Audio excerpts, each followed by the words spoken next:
இன்றைய உணவு இன்றைய உணவு இன்றைய உணவு.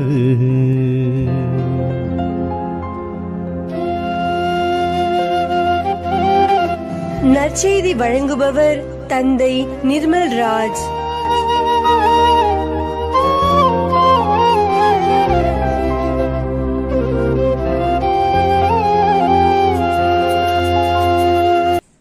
இறையேசுவில் பிரியமுள்ள சகோதர சகோதரிகளே, உங்கள் அனைவருக்கும் வாழ்த்துக்களையும் ஜபங்களையும் அன்போடு தெரிவித்துக் கொள்கின்றேன். நாம் வாழ்வில் எதிர்கொள்ளக்கூடிய மிகப்பெரிய சவால்களை இயேசுவின் துணையோடு அணுக வேண்டும் என்கின்ற பாடத்தை ஆண்டவர் இன்றைய நற்செய்தியிலே நமக்கு சொல்லிக் கொடுக்கிறார். சீடர்களை பார்த்து பரிசேயர்கள் சதுசேயர்களுடைய புளிப்பு மாவை குறித்து எச்சரிக்கையாக இருங்கள் என்று குறிப்பிடுகிறார். அதனுடைய பொருள், நற்செய்தியை பரப்புவதற்கு எதிரான செயல்கள் எல்லாம் இந்த உலகத்தில் தங்களை எதிர்க்கிறவர்களிடமிருந்து வரும், எனவே தங்களை தயாரித்துக் கொள்ளுங்கள் என்பதாக ஆண்டவர் அவர்களை பயிற்றுவிக்கிறார். மிக முக்கியமான பிரச்சனைகளை எல்லாம் சந்திப்பதற்கு அவர்களுக்கு பயிற்சியை கொடுக்கிறார், எச்சரிக்கையை கொடுக்கிறார். ஆனால் சீடர்களை பார்க்கிறோம், உண்பதற்கு ஒரு அப்பத்தை தவிர வேறு உணவு இல்லையே என்று அன்றாட கவலைகளை குறித்த சிந்தனைகளோடு அவர்கள் இயேசுவோடு பயணித்துக் கொண்டிருக்கிறார்கள். அன்பிற்குரியவர்களே, மத்தேயு நற்செய்தி 6வது அதிகாரம் 11வது இறைவார்த்தையில் ஆண்டவர் இயேசுவே சீடர்களுக்கு ஜெபிக்க சொல்லிக் கொடுக்கும் பொழுது அவர் குறிப்பிடுகிறார், அன்றாட உணவை எங்களுக்கு தாரும். அதே அதிகாரம் 26, 27 வசனங்களில ஆண்டவர் சொல்லுகிறார், வானத்து பறவைகளை பாருங்கள், அவை விதைப்பதும் இல்லை, அறுப்பதும் இல்லை, களஞ்சியத்தில் சேர்த்து வைப்பதும் இல்லை, மாறாக உங்கள் விண்ணக தந்தை அவைகளுக்கும் உணவு கொடுக்கிறார்.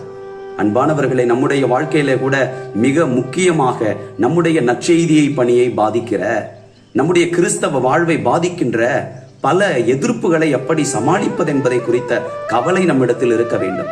ஆண்டவரை நம்புகிற பொழுது நம்முடைய அன்றாட தேவைகள் எல்லாம் நிச்சயமாய் நிறைவேற்றப்படும். மிக சாதாரணமாகவே அவைகள் நிறைவேற்றப்படும். ஆனால் இயேசுவுக்காக ஒருவன் வாழ தீர்மானித்தால் எதிர்கொள்ளக்கூடிய காரியங்களை குறித்த கவனம் மிக மிக முக்கியமாக இருக்கிறது.